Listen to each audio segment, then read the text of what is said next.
Terima kasih.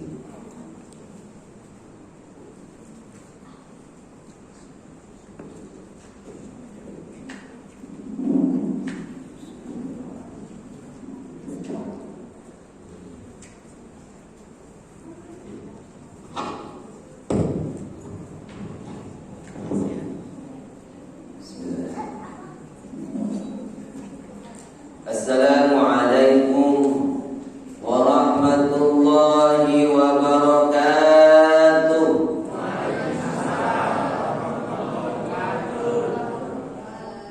Nampaknya itu langsung semangat.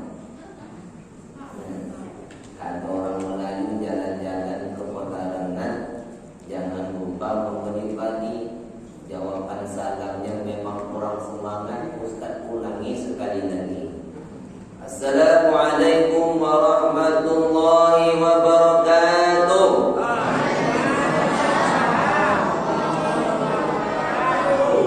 Saya doakan yang menjawab salam berangkat haji.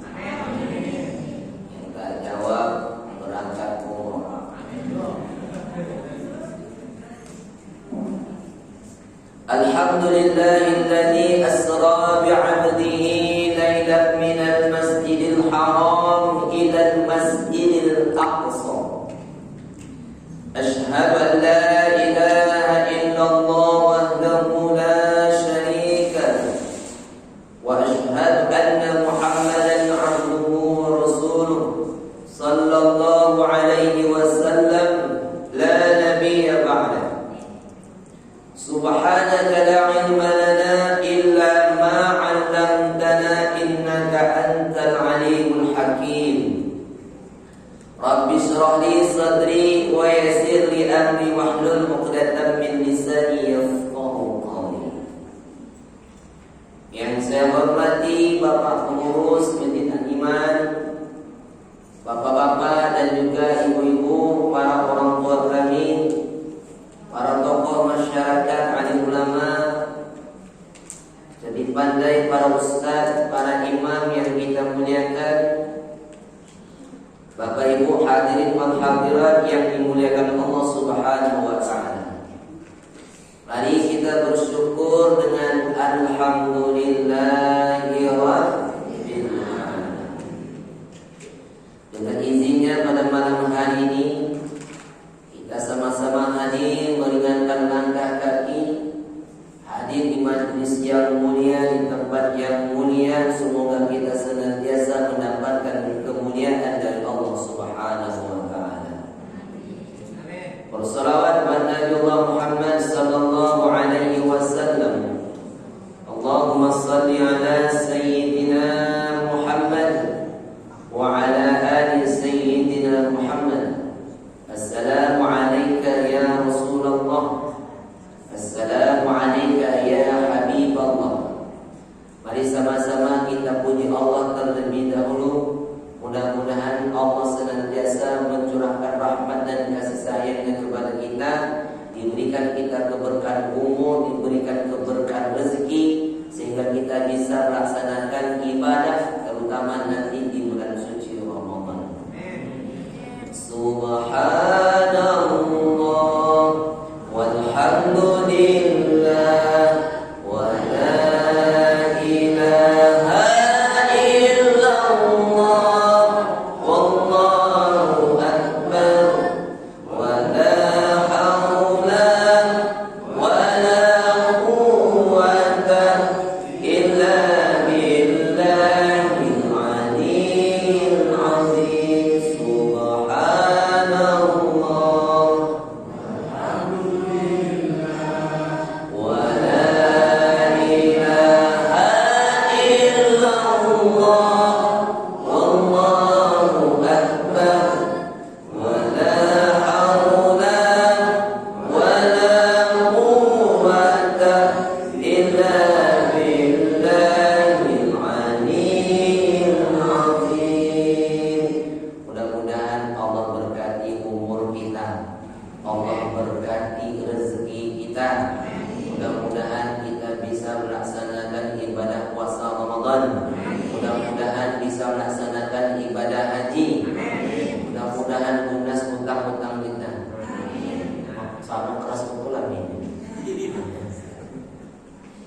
Salatullah salamullah ala Taha Rasulillah. Salatullah salamullah ala Yasin Habibillah. Tawassalna bi bismillah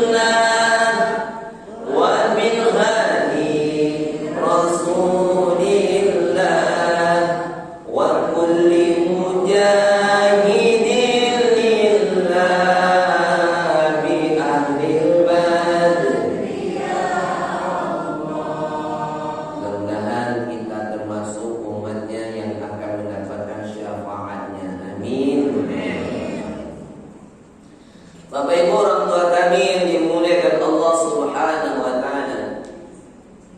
Pada malam hari ini kita akan membahas tentang peristiwa-peristiwa yang terjadi ketika Isra wal Mi'raj. Apa yang dialami Nabi ketika Isra dan apa yang dialami Nabi ketika Mi'raj, dan apa yang menyebabkan Rasulullah itu di Isra wal Mi'raj. Ini akan memakan waktu lebih kurang 1 jam. Bapak Ibu orang tua kami Allah Subhanahu wa taala, sebelum peristiwa Isra wal Mi'raj, Nabi ini mengalami berbagai macam ujian. Pertama adalah ujian kematian. Kematian biasa, tapi ada kematian yang luar biasa. Siapa? Pamannya Nabi, Abu Thalib. Abu Thalib yang sudah mengasuh Nabi dari kecil sampai dewasa. Bahkan ketika diangkat menjadi Nabi dan Rasul, Abu Thalib satu-satunya yang menjadi pengaruh sangat besar tentang perkembangan dakwahnya Rasul. Orang-orang Quraisy tidak berani mengganggu Nabi. Kenapa? Karena ada Abu Thalib di situ. Mereka segan. Kenapa segan? Abu Thalib itu anak Abdul Muthalib. Abdul Muthalib itu orang yang memegang kuncinya Ka'bah, sehingga orang Quraisy segan. Terlalu banyak jasanya Abdul Muthalib. Maka mereka kalau marah, mereka itu cuma mengatakan kepada Abu Thalib saja. Apa kata mereka? Ya Abu Thalib, tolonglah engkau nasihat keponakanmu itu Muhammad. Dia maki-maki Tuhan kita, kami diam aja. Tolong engkau cegah dia. Segan Pak. Tapi ketika Abu Thalib meninggal dunia, disitulah Nabi Muhammad SAW terpukul. Kenapa? Yang paling menyedihkan, Abu Thalib mati dalam keadaan kafir. Kononnya Bapak Ibu, kalau tidak ada Abu Thalib itu, mungkin dah lama Nabi itu dibunuh orang-orang Quraisy. Kenapa? Sampai Abu Thalib mengatakan, ya Muhammad, silakanlah wahai keponakanku, engkau jalani apa yang engkau sukai, tapi engkau jangan khawatir, aku yang selalu berada di depan kalau mereka mengganggu. Tapi ketika Abu Thalib mati, terpukul Nabi. 2 bulan setelah itu meninggal Khadijah, istri yang sebagai donatur perjuangan dakwah Rasul. Semua harta dia serahkan kepada Nabi untuk dakwah. Bahkan Khadijah mengatakan, ya Rasulullah, seandainya hartaku habis untuk perjuangan Islam ini, tidak ada lagi harta sehingga engkau mau menyeberang suatu lautan, tidak ada jam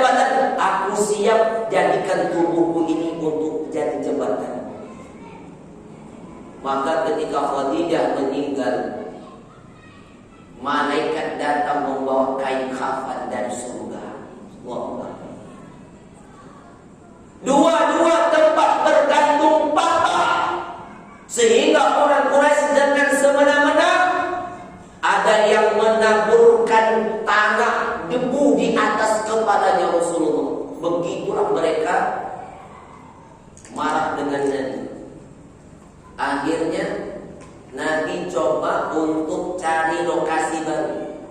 Di mana? Taif. Taif itu jaraknya dari kota Mekah 60 mil. Nabi ke sana untuk berdakwah. Karena di Taif itu Bapak Ibu, pergunungan yang subur. Bukan yang subur, jangan salah paham ya. Pergunungan yang subur, semua sana buah-buahan segar-segar sana, macam bukit tinggi, dingin. Sampai di Taif 10 hari Nabi di Taif berdakwah, masuk rumah keluar rumah menyampaikan dakwah tauhid. Bukan malah mereka menerima, sama juga perlakuan dengan orang-orang Mekah.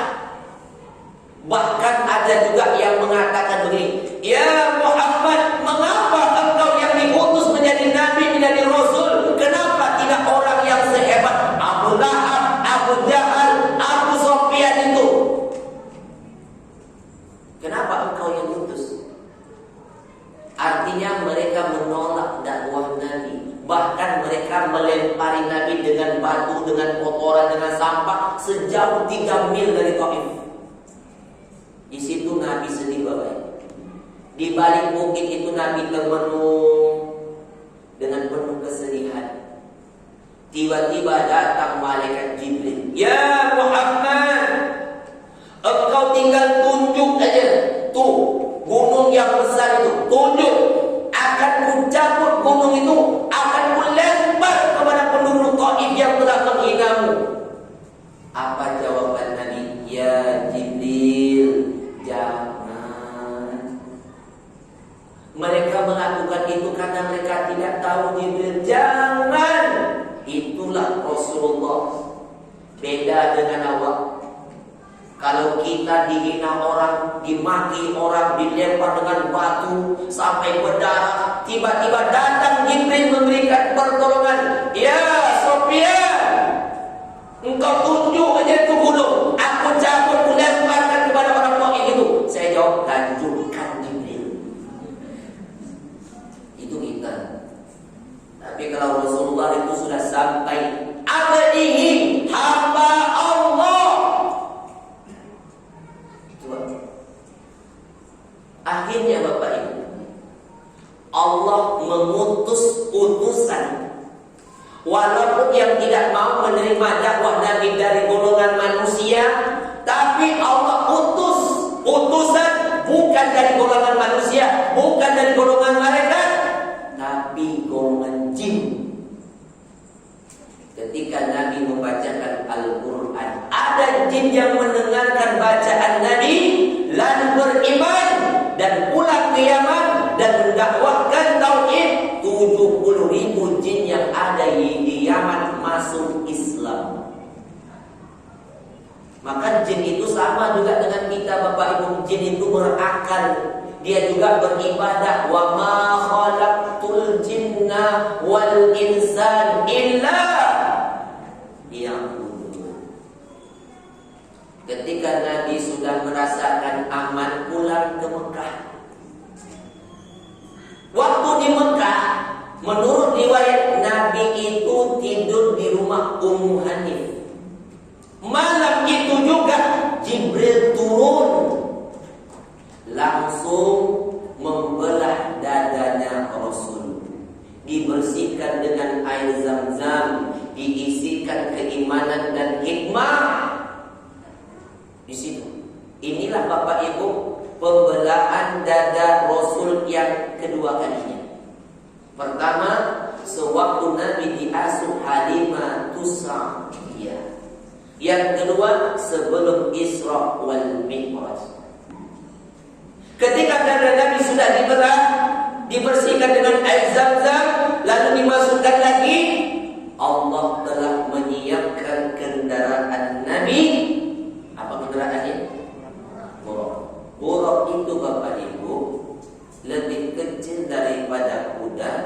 lebih besar sedikit daripada keledai. Ini kendaraan para nabi yang Allah sediakan. Kalau malam hari buruk itu warnanya bercahaya, ya, kecepatannya sejauh mata memandang seperti kilat. Dalam surat Al-Baqarah, yakadul barqu yakhtafu absarahu, hampir barqun, kilat. Buruk itu kecepatannya seperti kilat yang menyambar mata mereka.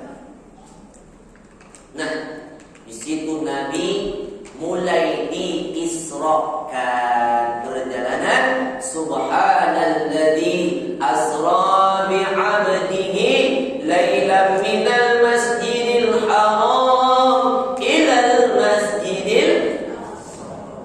Diperjalankan.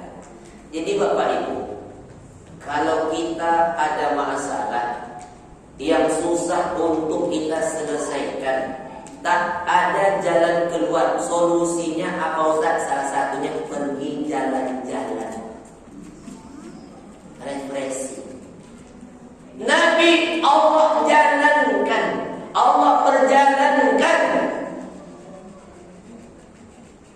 Bapak Ibu, ketika Rasulullah sudah mulai berjalan menuju Masjidil Aqsa, menurut riwayat Nabi itu berhenti di 2 tempat sebelum sampai ke Masjidil Aqsa.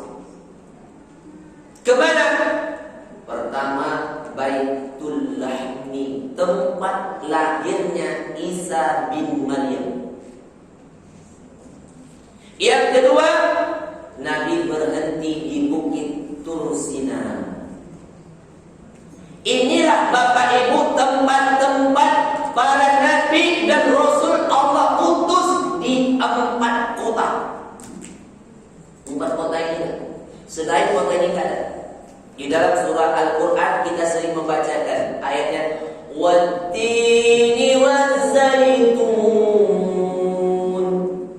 wa turi sinin wa hadzal wattin, demi buah tin. Buah tin itu di mana? Di Irak. Siapa nabi yang diutus? Nabi Nuh. Wazaitun, buah zaitun. Buah zaitun di mana? Syam. Syam itu bagiannya salah satu Palestina. Siapa nabi yang diutus Palestina? Salah satunya Sulaiman. Waturi sinin, Bukit Tursina di mana? Mesir. Siapa nabi yang diutus Mesir? Nabi Musa. Wa hadzal baladil amin, dan ini negeri yang aman. Di mana? Mekah. Siapa nabi yang diutus di Mekah? Rasulullah Muhammad sallallahu alaihi. Jadi 4 negeri ini: Irak, Mesir, Syam, Mekah. 4 kota ini. Selain 4 kota ini tak ada nabi yang diutus, termasuk kota Pekanbaru tak ada. Akhirnya langsung Nabi menuju ke Palestina, Masjidil Aqsa. Dan ketika sampai di Masjidil Aqsa, Nabi mengikat kendaraan yang dinaikinya tadi, keledai, di dinding Masjid Aqsa. Sekarang dinding Masjidil Aqsa itu dijadikan orang-orang Yahudi sebagai dinding ratapan. Siapa yang mengaku banyak dosa, ketika meratap-ratap di dinding itu, maka dosanya akan hilang. Itu orang Yahudi. Padahal dinding itu dijadikan tempat mengikatnya buruknya Rasulullah Muhammad SAW. Mengapa harus diikat? Padahal kendaraan itu kendaraan para nabi yang Allah utus. Takkan mungkin buruk itu akan pergi, tak mungkin. Tapi Rasulullah mengikat, mengajarkan kepada kita tentang bab tawakal. Apa tawakal itu? Tawakal itu tidak cukup hanya dengan doa, tapi harus ada usaha, hasilnya serahkan kepada Allah. Itu tawakal.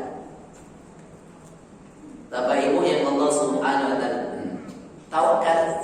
Kita minta rezeki, ya Allah, berikanlah aku rezeki, ya Allah. Tanpa usaha dapat enggak? Enggak. Ya Allah, berikan aku anak keturunan yang soleh dan solehah. Kalau tidak kawin dapat enggak? Tak dapat. Nabi ajarkan kepada kita, ikat dulu. Ya kan? Sama dengan kita, kendaraan kita di luar, kunci dulu. Setelah kunci berdoa, jangan sampai hilang. Kalau hilang, itu serahkan kepada Allah. Kita sudah ada ikhtiar, usaha. Tapi kalau sengaja meletakkan kunci di depan itu, di Honda itu hilanglah. Maka itu kita diajarkan untuk ikhtiar.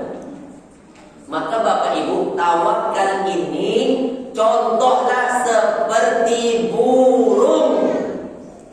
Burung itu kalau pagi-pagi sudah keluar dari sarangnya cari makan, pergi dalam keadaan lapar, pulang dalam keadaan, siapa yang telah mengenyangkan? Allah. Tapi burung tetap tawakal, ikhtiar dulu. Burung kalau cari makan, dia beramai-ramai rombongan. Kalau ada seekor burung yang dapat rezeki, dia akan berkicau kepada kawan-kawannya, "Yuk sini ada makanan, yuk makan sama-sama." Itu burung dapat rezeki bagi-bagi, beda dengan awak. Kalau kita macam mana dapat rezeki? Mazur. Ya. Tapi kalau pas tak ada duit, tak ada rezeki, ngomel. Oh tolong apa? Lagi susah sekarang ni. Tak kita ada pemasukan. Ya. Burung itu kalau pergi kemana-mana tidak bawa ATM. Kita kemana-mana ada ATM tak? Berhenti aja di sudut-sudut tuh, banyak ATM, memang banyak, bukan duit awak. Tapi begitulah, belajarlah tawakal dengan burung seperti itu. Ketika Nabi sudah sampai di Masjidil Aqsa, Nabi ditawarkan malaikat 2 minuman. Yang satu khamar, yang satu susu. Nabi mengambil fitrah manusia, diambilnya susu, tidak akan ambil khamar. Walaupun khamar belum dilarang, tapi Nabi mengambil susu. Ketika Nabi sudah meminumnya, barulah terjadi peristiwa Mi'raj. Naik, kalau naik ke langit, suratnya An-Najm. Kalau Isra tadi perjalanannya dari Masjidil Aqsa, dari Masjidil Haram ke Masjidil Aqsa. Kalau naik Mi'rajnya adalah suratnya An-Najm. Mengapa Bapak Ibu Rasulullah itu dari Masjidil Haram ke Masjidil Aqsa langsung naik ke langit? Kenapa tak langsung dari Masjidil Haram aja langsung tembak aja kan ke langit? Kan begitu. Rupanya pintu langit itu harus melewati Palestina. Karena situ yang paling arahnya tuh. Maka naik langit ke situ. Di mana naik, di situ juga turun. Ketika Nabi dibawa malaikat langsung naik ke langit pertama, rupanya di langit pertama itu sudah ada malaikat penjaga pintu langit. Setiap pintu langit itu ada penjaganya. Ketika malaikat mau masuk, diketuknya pintu itu. Man? Siapa? Kata malaikat Jibril, ana Jibril. Man ma'aka, siapa yang bersamamu? Muhammad. Apakah dia sudah diutus? Sudah. Baru dibukakan pintu. Ketika pintu langit pertama dibuka, Rasulullah berjumpa dengan Adam. Nabi Adam yang tingginya 60 hasta, lebarnya 7 hasta.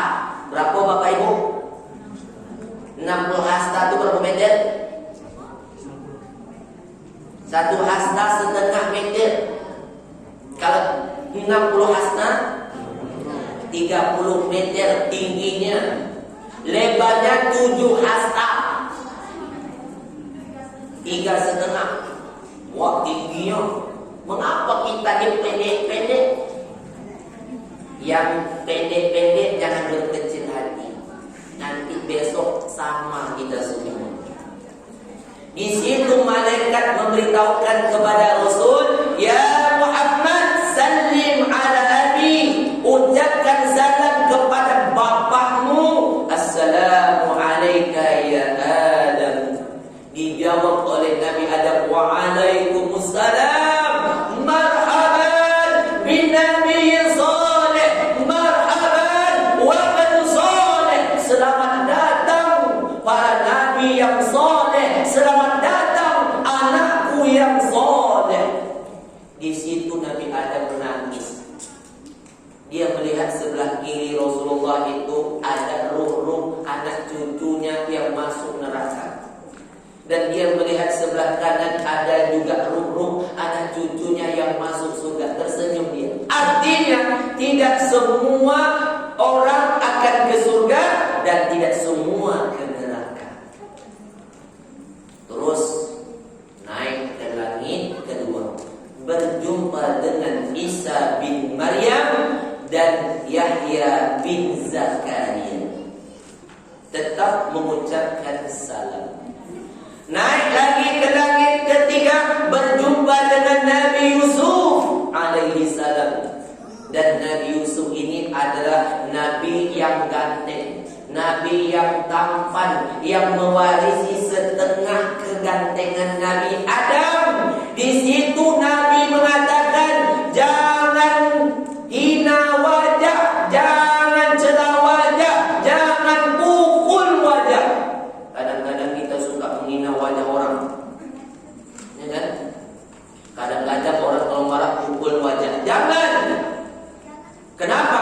Karena wajah ini adalah tampan. Nabi yang tampan, Nabi Yusuf. Beruntunglah orang-orang yang ada sangkut paut namanya Yusuf. Bukan saya nak muji, nama saya memang Haji Sofyan Yusuf. Tapi ganteng saya sedikit lah. Itu laki-laki yang terganteng di bumi. Siapa wanita tercantik di dunia? Siapa? Siapa? Hah?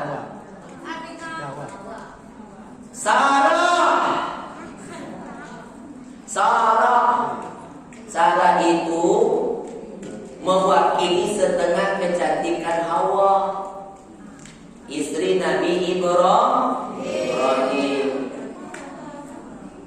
Naik lagi ke langit keempat, berjumpa dengan Nabi Idris alaihi salam, satu-satunya nabi yang diwafatkan di langit. Nabi satu-satunya yang diwafatkan di langit, Nabi Idris. Kok bisa? Begini ceritanya. Nabi Idris seorang nabi yang pertama kali mengajarkan tentang tulisan. Nabi Idris yang pertama kali mengajarkan tentang cara menjahit pakaian. Nabi Idris seorang nabi yang jujur. Selalu ketika memasukkan benang ke jarum, dia membaca tasbih subhanallah. Itu nabi yang jujur, tukang jahit pakaian. Jadi sekarang banyak tukang jahit tak jujur. Kapan siap baju ini Pak? Seminggu lah. Rupanya dah seminggu tak selesai juga. Nabi Idris teman dekatnya malaikat Jibril. Idris minta kepada Jibril, ya Jibril, aku pengen sekali mau jumpa dengan malaikat maut. Ngapain? Kata Jibril. Aku ingin mengetahui kira-kira jatahku kapan, supaya nanti aku lebih mempersiapkan bekal ketika datangnya ajalku. Bapak Ibu, Bu, ada tak kita bercita-cita mau jumpa dengan malaikat maut? Ada tak? Ngapa pula tidak?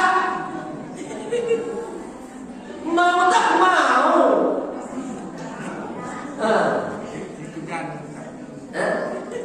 Mau tak mau kan? Tapi kalau bisa ada kesempatan jumpa dengan malaikat maut, minta surat bocoran dulu. Nah, kira-kira dia takut apa? Mau nggak kan gitu kan? Supaya nanti lebih cepat kita persiapan.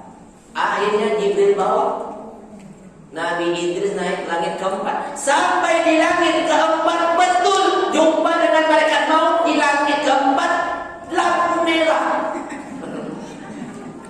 Aduh, lampu merah anggap jelas. Di situ kata Jibril, malaikat maut, ngapain kamu ke sini? Aku diperintahkan Allah untuk mencabut nyawa Idris. Aku bingung. Sementara Iblis kan di bumi, aku disuruh mencabut langit keempat. Mana mungkin? Oh enggak, kebetulan Iblis sekarang ada bersamaku. Mana dia? Ini di pundakku nih. Oh, tak sempat negosiasi, langsung eksekusi. Tak sempat bertanya lagi. Karena malaikat itu sami'na wa ata'na. Ya, malaikat mau cabut nyawa Idris ke langit keempat. Kebetulan Idris ada di langit keempat, langsung. Disitulah Nabi berjumpa dengan Nabi Idris. Naik ke langit kelima, jumpa lagi dengan Nabi Harun. Nabi Harun ini abangnya Musa. Musa sendiri minta kepada Allah, ya Allah, jadikan Harun ini juga seorang nabi. Kenapa?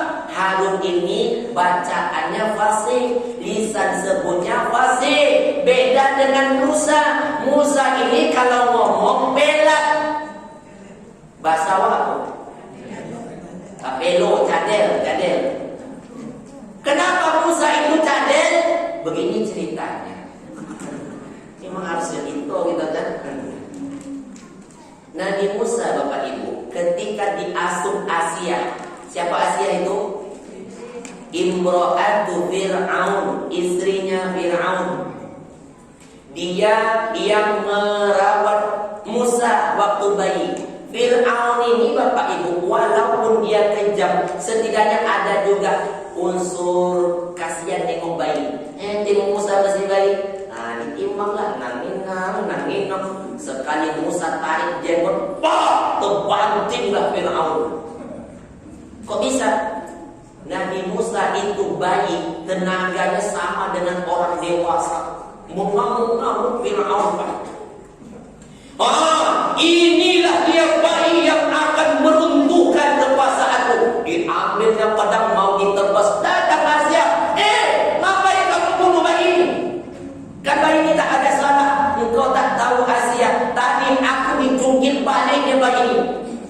Mana mungkin bayi bisa membuat kau seperti itu, Fir'aun? Engkau tak nampak. Kalau kau tak percaya, siap nih, kita buktikan. Nih, kau bawa roti, kau bawa bara api. Nih, kasih dia makan. Kalau diambilnya roti itu dimakan, aku bunuh dia. Tapi kalau bara api ini yang dimakan, selamat aja. Maka Jibril lah yang mengarahkan Musa makan bara api itu tadi. Maka lidahnya itulah pelat, cadel, celo, kan? Maka Musa itu, Bapak Ibu, sebelum berhadapan dengan Fir'aun, dia selalu membaca doa, Rabbi shrah li sadri wa yassir li amri wahlul 'uqdatam min lisani.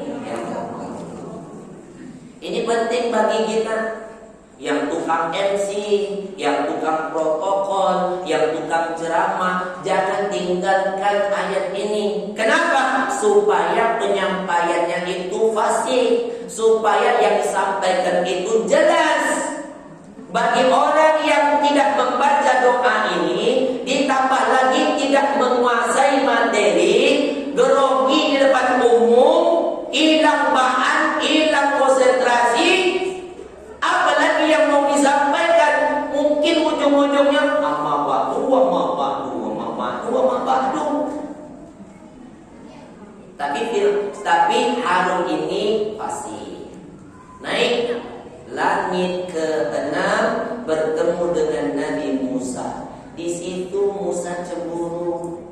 Apa kata Musa? Ya Muhammad, umatku banyak, umatku kuat-kuat, tapi sedikit yang mau beriman, dan paling banyak nanti masuk neraka. Tapi kamu umatmu banyak, tidak kuat seperti umatku, tapi mereka itu yang paling banyak masuk surga dan pertama kali masuk surga. Di situ cemburu Nabi Musa. Naik langit ke-7 berjumpa dengan Nabi Ibrahim. Nabi Ibrahim ini Bapak Ibu, wajah Rasulullah itu mirip dengan Ibrahim. Kok mirip? Karena atuknya. Ibrahim punya anak Ismail, Ismail punya anak-anak sampai ke Rasulullah Muhammad SAW. Nabi Ibrahim bersandar di dinding Baitul Ma'mur, tempat ibadah para malaikat. Itu dia. Jadi tempat ibadah para malaikat itu di Baitul Ma'mur. Kenapa Nabi Ibrahim bersandar di situ? Karena Baitullah itu direnovasi oleh Nabi Ibrahim bersama anaknya Ismail. Wa in yarfa'u Ibrahimul qawa'ida minal baiti wa Ismail. Dan ingatlah ketika Ibrahim meninggikan bangunan Ka'bah bersama anaknya Ismail. Dan Nabi satu-satunya di padang mahsyar yang dibangkitkan, yang diberikan pakaian oleh Allah. Kok bisa sementara kita akan dibangkitkan di padang mahsyar dalam keadaan telanjang, tidak berpakaian, belum dikhitan dan tidak memakai sandal? Kok bisa Nabi Ibrahim itu diberikan pakaian pertama kali? Begini ceritanya. Ketika Namrus marah, semua berhala-berhala dihancurkan oleh Ibrahim, maka solusi satu-satunya Ibrahim ini harus dibakar. Buatkan api, tapi jangan sampai dia memakai pakaian. Buka pakaiannya, lepas, biar dia merasa panasnya api itu. Disitulah Allah ganti pakaian ketika di padang mahsyar. Terus naik ke langit ke atas, namanya Sidratil Muntaha. Sidroh itu pohon bidara. Pohon bidara yang tak bisa digambarkan keindahannya oleh Nabi. Kenapa kata Nabi? Aku tak bisa membayangkan indahnya pohon bidara itu. Daun-daunnya terbuat dari emas, batangnya permata indah berlian. Tak bisa digambarkan indah. Muntaha, tempat terbatasnya ilmu malaikat, ilmu jin, ilmu manusia, sampai disitulah. Yang di atas lagi ilmunya Allah. Ada batasan. Dan di situ Nabi sendiri yang berjumpa dengan Allah. Malaikat tak bisa. Dan ketika jumpa dengan Allah, maka turunlah wahyu perintah tentang sholat. Semua wahyu-wahyu itu diturunkan berdasarkan para malaikat. Tentang puasa turun ayat perantara malaikat.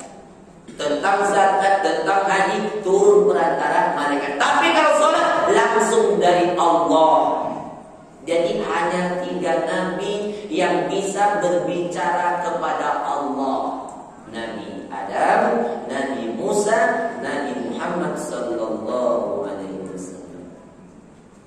Dan wahyu yang langsung turun surat akhir Al-Baqarah. Lillahi ma fis samawati wa ma fil ardh. Dan menurut riwayat yang lain, Allah menurunkan perintah, siapa yang tidak menyekutukan Allah dengan suatu apapun, maka dia dijamin masuk surga.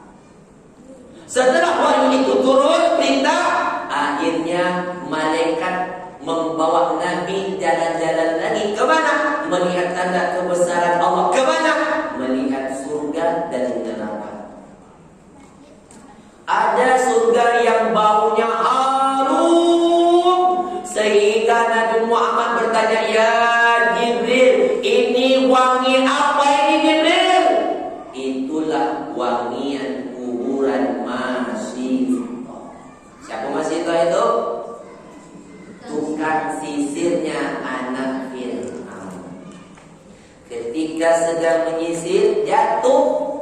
Akhirnya Masito mengambil dengan mengucapkan Bismillahirrahmanirrahim. Dengar anak Fir'aun, "Ya Masito, siapa Allah itu yang barusan kau sebut? Apakah dia bapakku Fir'aun?" "Oh bukan, Allah itu Tuhanku, Tuhanmu, dan Tuhan bapakmu."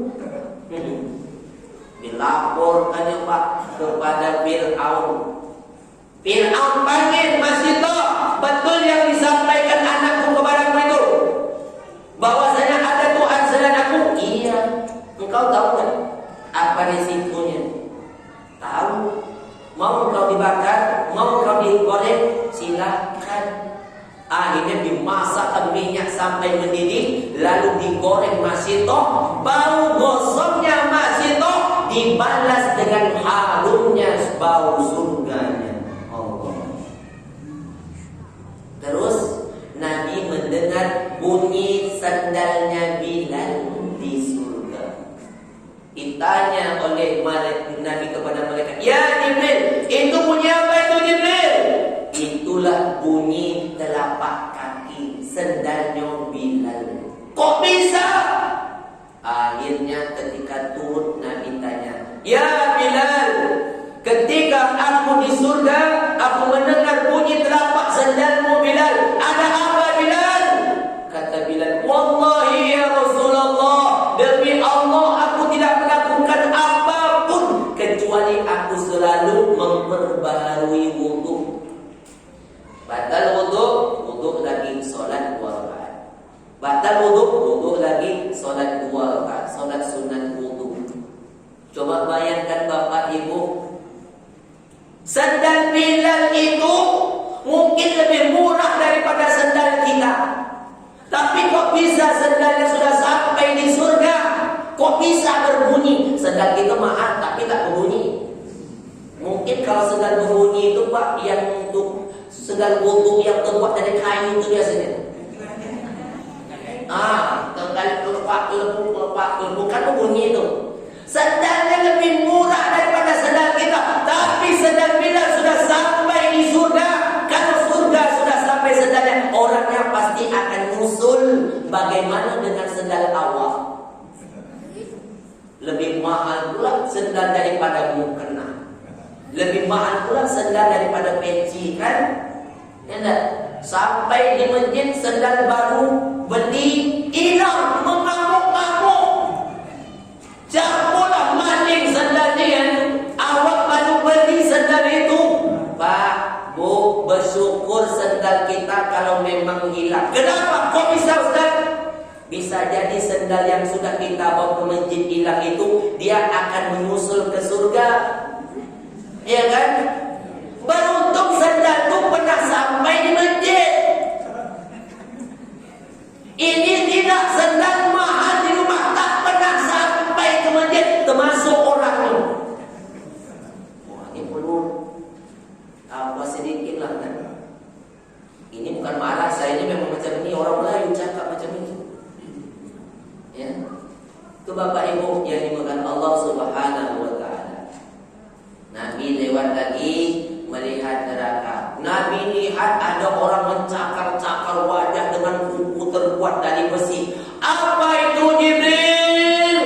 Apa kata Jibril? Itulah orang yang suka menggibah, menggunjing, memfitnah. Dosa yang paling banyak di mulutnya. Kalau tangan mungkin mengambil hak orang atau menampar. Dosa kaki mungkin melangkah yang tempat tidak diridhoi atau menyimpang. Dosa mata mungkin melihat yang tidak diridhoi. Dosa telinga mungkin mendengar berita yang tidak baik. Tapi kalau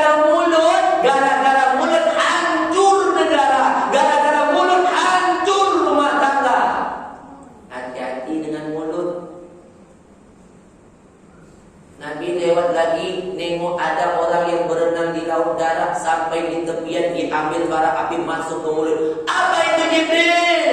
Itulah orang yang suka makan riba. Ada orang yang berdiri menganga terus dimasuk bara api, masuk. Apa itu Jibril? Itulah orang yang suka makan harta anak yatim. Ada orang yang mengantuk-antuk kepala di batunya sampai pecah. Elok lagi, antuk lagi, pecah lagi. Apa kabar itu Jibril? Itulah orang semasa hidup tidak mau sujud kepada Allah. Ketika Nabi turun, seluruh para malaikat dan para nabi ikut sampai ke Masjidil Aqsa. Nabi sholat 2 rakaat. Nabi yang menjadi imam, makmumnya para nabi dan para malaikat. Ini artinya menggambarkan bahwasanya umat Islam akan masuk segala lini kehidupan. Di mana-mana pasti ada umat Islam. Walaupun mayoritas mereka di non Muslim, tapi ada Islam di sana. Habis itu Nabi pulang ke rumah Ummu Hani, lalu istirahat karena capek. Setelah itu Rasulullah bercerita kepada Ummu Hani tentang peristiwa yang dialaminya, kejadian-kejadiannya. Maka kata Rasulullah, "Ya Ummu Hani, aku juga akan ceritakan ini kepada seluruh orang yang ada di Mekah ini." Apa kata Ummu Hani? "Jangan ya Rasulullah. Engkau tahu tak, begitu mereka menghinamu, tiba-tiba engkau ceritakan peristiwa ini, apakah nanti mereka mau mendengar? Aku tak peduli." Akhirnya Nabi pergi ke Ka'bah, merenungkan sendiri, tapi hatinya sudah lapang. Alam nashrah. Ketika dia sudah lapang, tiba-tiba datanglah Abu Jahal. Apa kata Abu Jahal? Muhammad, ngapain di sini?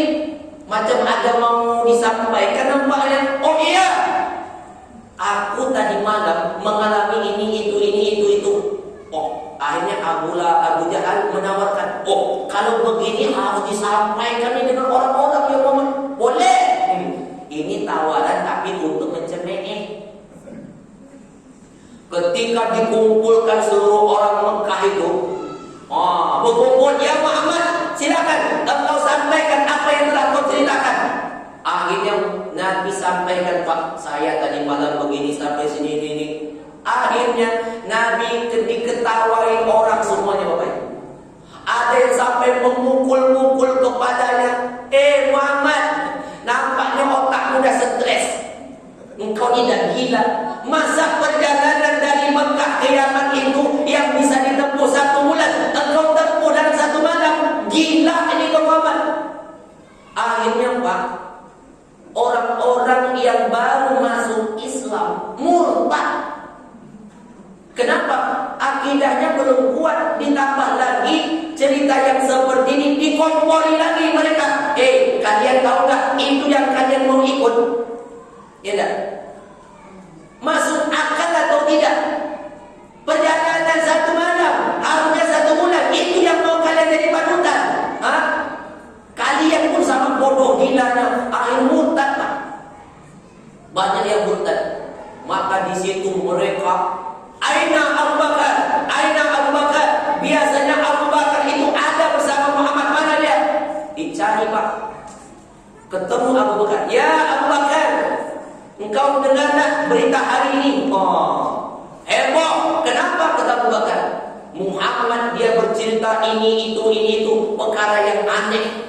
Gila itu sudah Muhammad. Tidak. Apakah kau percaya?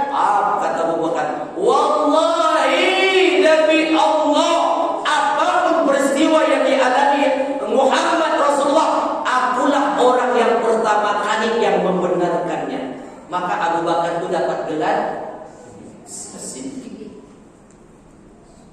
Ini Pak. Maka Abu Bakar ini dibanding dengan sahabat-sahabat yang lain, Abu Bakar inilah Bapak Ibu yang meninggalnya wajar. Yang lain dibunuh. Abu Bakar meninggal dalam keadaan sakit. Kenapa? Waktu musim dingin. dia mandi malam butuh tahajud. Jadi karena sakit menyebabkan dia wafat. Tapi Umar, Utsman, Ali, Hasan, Husain semuanya dibunuh di pantai. Umar ketika sedang memimpin sholat, tiba-tiba dari belakang ada yang membawa tusuknya dari belakang. Seketika itu Umar mengatakan, siapa yang telah menggigitmu? Anjing siapa? Padahal dia ditusuk. Karena waktu itu belum ada PLN. Orang bawa senjata kan tidak tahu kan. Itu dia. Kalau sekarang orang bawa senjata itu orang gila. Ditusuk Umar sehingga Umar jatuh bersimbah darah. Sahabat yang mengangkat bawa pulang, yang satu lagi menggantikan posisi waktu sholat. Sampai di rumah Umar pingsan pak, kehabisan darah. Belum mati belum, tapi sahabatnya bingung bagaimana cara membangunkan Umar ini. Rupanya ada yang tahu sifat Umar ini. Umar kalau mendengar seruan azan, dialah orang yang pertama kali bergegas sampai ke masjid. Dia akan kejar posisi saf yang paling depan. Kalau seandainya dia tidak dapat saf yang paling depan, dia baru dapat saf nomor 2, dia mau bertaruh. Artinya bagaimana? Begini ceritanya. Bapak Ibu, Umar itu dia paling mau posisinya di depan. Kalau saf di depan itu sudah penuh, dia dapat saf nomor 2, dia minta kepada kawan di depan, bisa tak ganti? Saya di depan, kamu di belakang. Oh, tak bisa. Saya bayar. Berani? Wani piro? Setengah M, 500 juta. Oke, deal. Dibayar 500 juta. Yang penting safnya di depan. Awak macam mana? Hah? Saf di depan masih longgar, buat saf di belakang baru. Apalagi sempat hari Jumat. Paling suka dia merenggang-renggang tuh cari tempat bersandar kan. Itu kita. Maka ketika kawan-kawan coba kita azankan, Allahu Akbar, Allahu Akbar, Umar langsung terbangun pak. Mendengar azan itu, bayangkan orang yang dalam keadaan pingsan, luka, dengar azan langsung bangun. Itulah beda Umar dengan kita.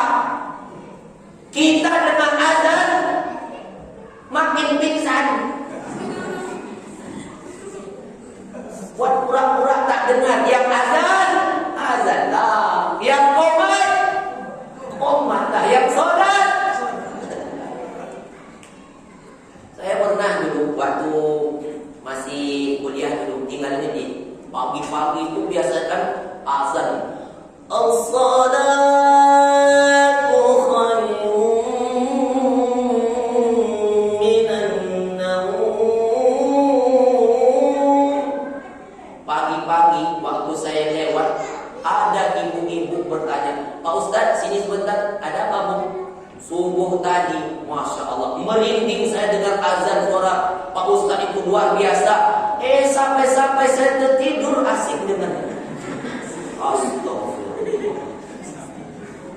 Inilah kebalikan kita. Umar pingsan dengan azan bangun, kita dengan azan makin pingsan. Ketika itu Umar berkata, apakah aku sudah sholat? Apakah aku sudah sholat? Belum Umar. Ketika itu Umar wudu dan sholat dalam keadaan sakit. Bayangkan begitu pentingnya sholat, sehingga Nabi katakan, as-salatu imaduddin. Sholat itu tiangnya agama. Faman aqamaha faqad aqamaddin. Siapa yang mendirikan sholat, berarti dia mendirikan Islam. Wa man tarakaha faqad hadamaddin. Siapa yang tidak sholat, meruntuhkan Islam. Maka dari itu begitu pentingnya sholat, sehingga Nabi katakan, muru auladakum, suruhlah anakmu sholat ketika usia 7 tahun. Suruh. Kalau 10 tahun tak mau sholat, pukul. Coba dengan penuh kesabaran kita Bapak Ibu, wa'mur ahlaka bis-shalati wastabir 'alaiha. Suruhlah keluargamu untuk salat dan sabar ketika menyuruhkannya. Anak 7 tahun Bapak Ibu, itu kalau subuh bukan main susah bangunnya. Ditambah lagi tak sekolah. Bangun nak, cepat anak, jam berapa ni nak? Kita paksakan bangun, akhirnya kita bawa dia, kita temani dia, kita tunggu dia sampai ke kamar mandi. Kalau tak ditunggu, tidur di kamar mandi. Keluar dari kamar mandi, ditunggu dan tiba sampai betul-betul sholat. Begitulah Al-Quran, wastabir 'alaiha. Sabarlah kamu ketika menyuruhnya. Itu usia 7 tahun. Kalau 10 tahun tak sholat, pukul. Jangan pukul kepalanya, tapi pukullah cara mendidik, bukan untuk menyiksa. Caranya begini: buat lecut kayu atau rotan gantungan, gantung di depan matanya. Nah, mau sholat atau mau yang di situ? Itu takut kan ya? Kalau tidak, nanti kami turunkan. Begitu cara menakutinya supaya anak kita tuh sholat. Bagaimana yang 10 tahun tak sholat dipukul? Kalau yang 10 tahun tak sholat dipukul, yang 40, 50, 60 tak sholat itu diampukkan lagi.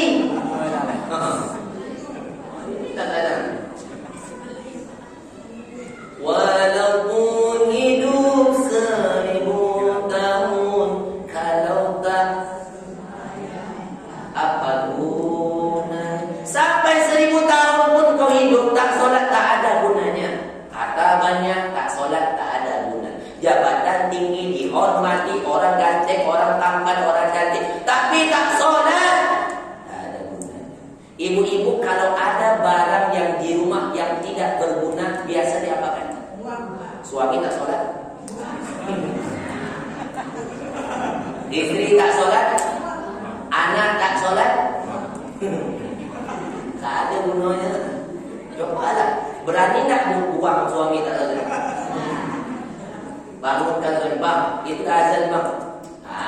Biarlah, bang sholat lah bang. Terserahlah, jangan suruh-suruh bang sholat. Abang ngantuk ni. Tapi bang, kalau tak sholat, itu sama dengan iblis. Siapa bilang?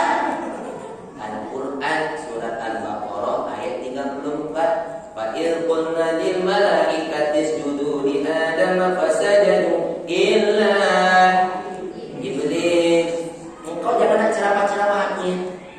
Tapi bang, memang begitu orang yang tak sujud aja sama dengan iblis. Lalu kau bilang aku iblis? Bukan, Quran yang bilang. Solat lah bang. Terserah mudah aku solat tidak. Kalau begitu membalik aja biar adik yang solatkan.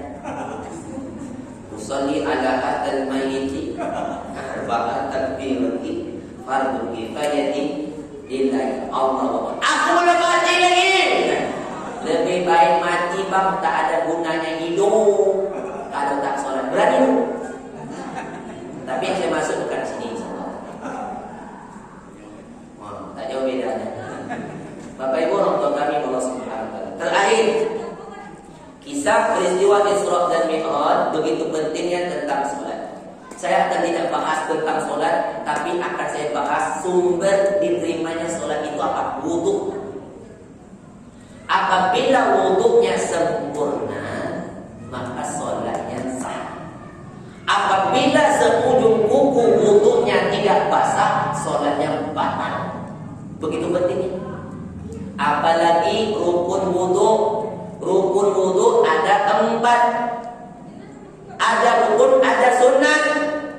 Kalau sunat dikerjakan sempurna dapat pahala. Kalau rukun tidak lengkap, tidak sempurna, sholatnya tidak diterima. Begitu pentingnya rukun. Kita bahas surat Al-Maidah ayat 6. A'udzu billahi minasyaitonir rajim.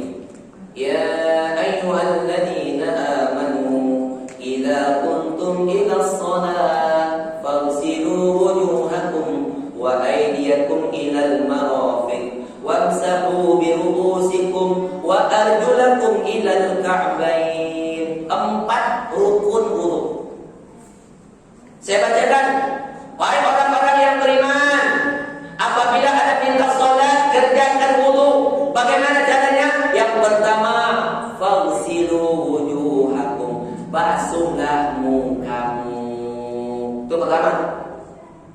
Yang kedua, wa arjul wa faghsilu wujuhakum wa aydiyakum ilal marafiq. Basuhlah tanganmu sampai ke siku. Dua. Yang ketiga, wamsahu bi ru'usikum. Usaplah kepalamu. Yang kaki, wa arjulakum ilal ka'bain. Basuhlah kakimu sampai mata kaki. Kita bahas. Pertama, sunat wudu dulu. Sunat disunnahkan. Sebelum wudu baca niat. Apa niatnya? Nawaitu wudu'an miraqil hadasil asghari fardhu. Lalu baca bismillah. Bismillahirrahmanirrahim. Kalau airnya mengalir keran, jangan sampai banyak mubazir. Sekedar. Kalau airnya mengalir, kita ambil cuci tangan. Bersihkan tangan itu. Kalau pakai air yang mengalir. Tapi kalau pakai gayung, ambilkan pinggirnya, tumpahkan dulu. Ya, tumpahkan, cuci tangan. Tuh cuci tangan. Yang kedua, kumur-kumur. Masuk air, tampungkan kumur, buangkan, masukkan ke hidung lagi, bersihkan, buangkan. Sekali jangan aja. Ambil lagi, kumur-kumur, buang, masukkan ke hidung, bersihkan. Sampai 3 kali. Boleh tak satu-satu? Boleh. Yang penting kumur-kumur, buang, masukkan air lagi ke hidung, bersihkan. Tapi kumur-kumurnya di luar, jangan pula di dalam itu juga. Masuklah hidung. Setelah itu baru kita mulai rukun. Yang pertama, rukunnya adalah faghsilu wujuhakum. Basuhlah mukamu, wajahmu. Basuh itu artinya apa? Menumpahkan air ke anggota wudu. Wajah di bawah ini, rambut ini mulai wajah sampai ke dagu dan di belakang kuping ini. Itu wajah. Caranya tampung lalu tumpahkan ke wajah. Tarikkan sampai ke celah-celah ini, gosokkan. Dan ibu jari mainkan di belakang telinga sampai ke dagu. Tarik. Yang bagi dekor ada tarik. Saya ulangi. Ambilkan air, tumpahkan ke wajah. Tarik sampai ke celah-celah mata ini. Putarkan. Dan ibu jari mainkan ke belakang telinga sampai ke dagu. Tarik. 2. Ambil lagi, tumpahkan ke wajah sampai ke celah-celah. Ibu jari mainkan nih, jari telunjuk mainkan, gosok-gosokkan, dan ibu jari main di belakang kuping. Selesai. Itu pertama. Yang kedua, basuhkan tanganmu sampai ke siku. Tangan dulu atau siku dulu? Tangan sampai ke. Jadi kalau ada siku dulu, terbalik. Ayat itu begitu. Faghsilu wujuhakum wa aydiyakum ilal marafiq. Tampungkan air, tumpahkan ke tangan sampai ke siku, gosokkan. Tangan kiri berfungsi gosokkan. Boleh begini. Ambilkan lagi, tumpahkan sampai ke siku, gosokkan. Ambil lagi, tumpahkan sampai ke siku, tarik, gosokkan. Itu tangan kanan. Tangan kiri gitu. Jadi boleh ditampung begini Bapak. Ditampung, tumpahkan sampai ke siku, gosok. Ambil lagi, tumpahkan. Ya, itu dia berdasarkan ayat. 3 kali. Yang ketiga adalah rukun. Wamsahu bi ru'usikum. Usaplah kepalamu.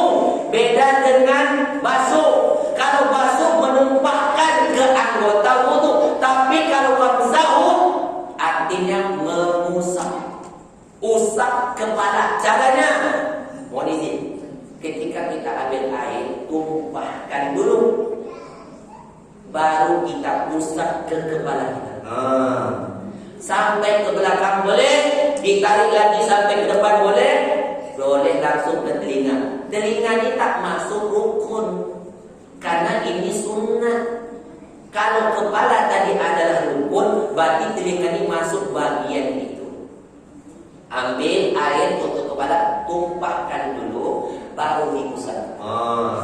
Waduh, tarik lagi, ambil lagi, tumpahkan, usap kepala. Ya kan? Itu kalau ibu-ibu Pak Ustaz banyak pakai mukena darurat bagaimana? Ambilkan, tumpahkan dikit, ini aja, usapkan kepala. Mau pilih, usapkan kepala. Ada yang mengatakan sekurang-kurangnya 3 helai rambut. Di situ kepala bukan rambut. Kasihan orang yang tak ada rambut. Kepala, usapkan, tumpahkan ke kepala. Ya, baru ditarik ke kuping.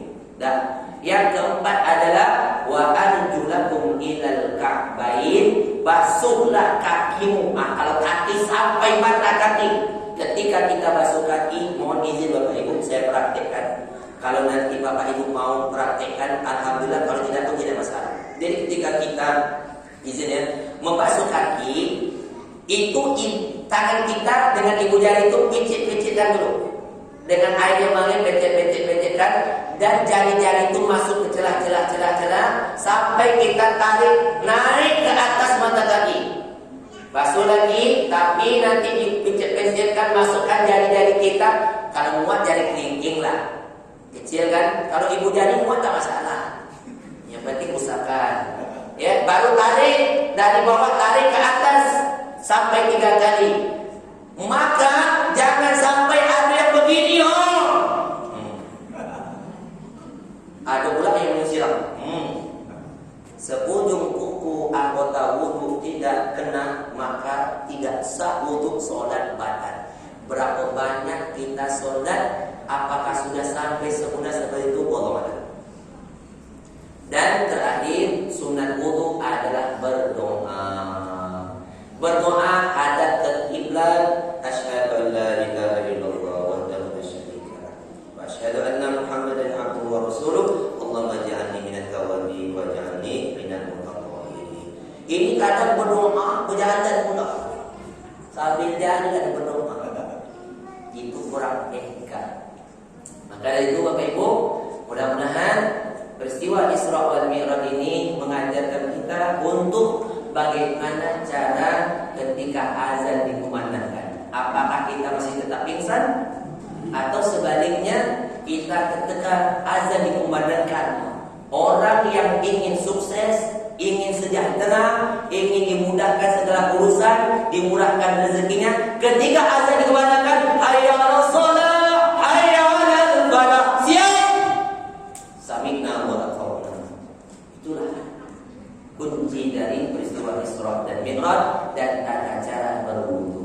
Saya tidak mengatakan ini harus, tapi saya belajar untuk menyampaikan kepada Bapak Ibu supaya wudu kita sempurna, ibadah sholat kita diterima. Insya ini dapat saya sampaikan di hadapan Bapak Ibu semua. Terima kasih atas segala perhatian. Mohon maaf bila mana ada kekurangan. Kita akhiri dengan doa. Astagfirullah.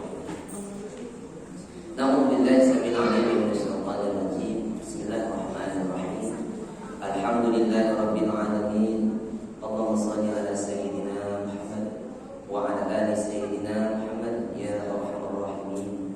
Irhamna ya dzal jalali wal ikram.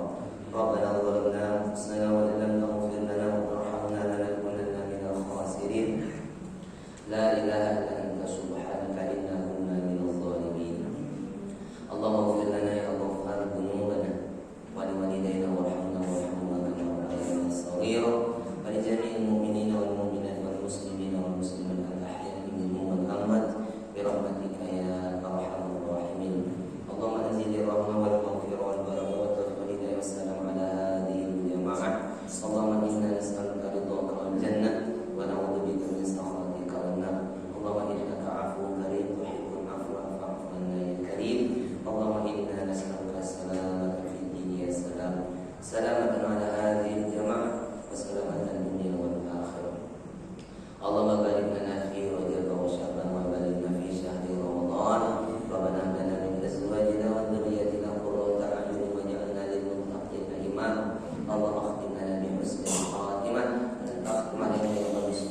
khatimah. La ilaha illallah Muhammadur Rasulullah. Rabbana atina fid dunya hasanah wa fil akhirati hasanah wa qina adzabannar. Wassallallahu ala Muhammadin nabiyyi wa ala alihi wa sallam. Subhana rabbika rabbil izzati amma yasifun wa salamun ala mursalin. Alhamdulillah. Taqabbalallahu minkum minna wa minkum. Subhanallah.